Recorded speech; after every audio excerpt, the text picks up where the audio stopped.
अब आज हम बात करते हैं फिर से एक बार उन सीटों की जहां कांग्रेस लगातार 3 बार से हार रही है।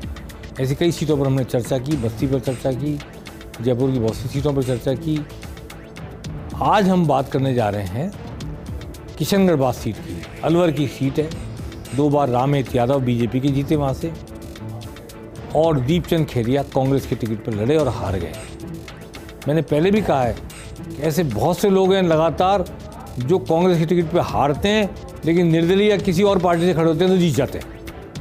ये किशनगढ़ बास में भी ऐसा ही चमत्कार हुआ है कि दीपचंद खेरिया पहला चुनाव 2008 में बीजेपी के रामेत सिंह यादव से 2110 वोट से हारे थे। रामेत यादव विधायक बने, दीपचंद खेरिया कांग्रेस के टिकट पर चुनाव हार गए, पर हारे 2000 वोट से थे।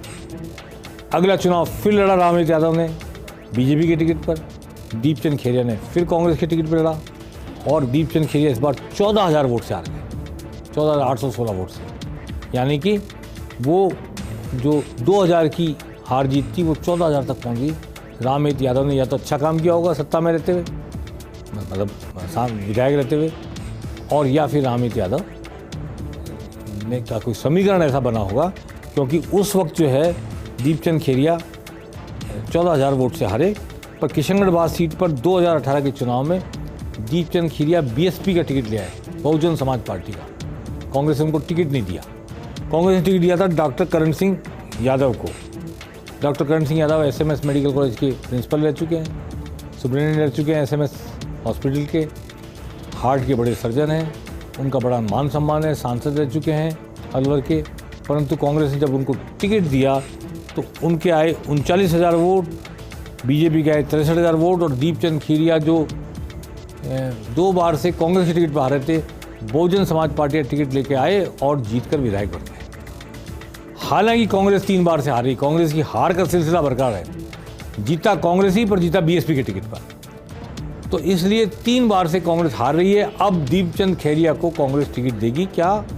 क्योंकि उन्होंने बीएसपी में रहने के बाद, जीतने के बाद कांग्रेस में शामिल हो गए, और कांग्रेस में शामिल होकर दीपचंद खेरिया ने पूरे 4.5 साल तक सरकार का साथ दिया है, विकास का काम करवाया है।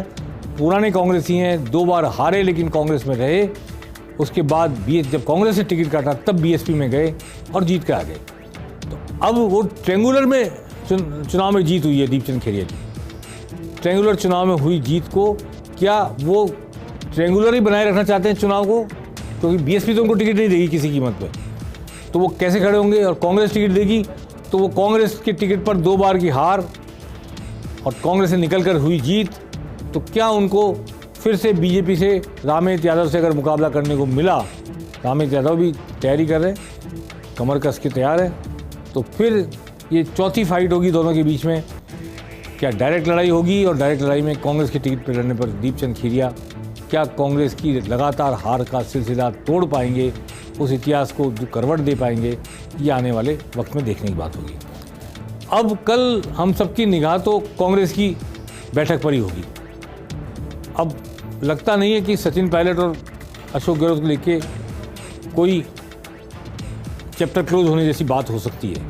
फिर भी उम्मीद करनी चाहिए कि जब चुनाव की तैयारियों पर चर्चा होगी तो इस संघर्ष का जिक्र जरूर होगा, इससे होने वाले फ़ायदे और नुकसान पर बात होगी, बहस होगी, सुझाव दिए जाएंगे आला कमान के सामने, विचार रखे जाएंगे, मंथन होगा।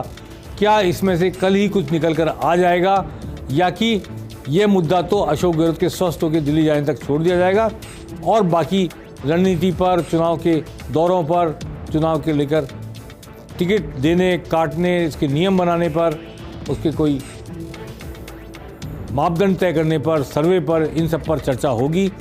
ये हम कल बताएंगे आपको पेनल्टी कॉर्नर में। आज बस इतना ही। नमस्कार।